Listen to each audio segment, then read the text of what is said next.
This hurts my heart to deliver this news. I'm not trying to put us on the spot. I'm not. I just know that this is something that we do a little bit more often than the men. Brace yourself, clutch your pearls, grab a tissue for the tears. It is now illegal to go through your husband's phone.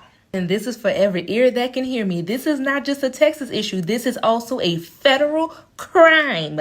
The Federal Wiretap Act states it is unlawful to intercept any wire, oral, or electronic communication. It is also unlawful to disclose the contents of the wire, oral, or electronic communication. Y'all know what's considered electronic communication? Text messages, emails, DMs. And it doesn't matter if you're in a community property state, saying that the phone is community property will not work. Even if your husband willingly gave you his password, it still would not work. The courts feel that even if he did give you the password, you went beyond the scope of what he thought you would reasonably be doing with his phone, such as taking screenshots of a text message that you would eventually use against him in court. I was in court waiting on my turn, watching another hearing before me. It was a divorce case and the wife was on the stand talking about adultery. Her attorney then started the process of admitting text messages into evidence that showed the husband was talking to this woman and it was very inappropriate. The text messages 100% proved husband was cheating. There was photos, there was conversations about the other night. All of a sudden, husband lawyer jumps up and says, Your Honor, I think you need to admonish the witness about her Fifth Amendment right to self-incrimination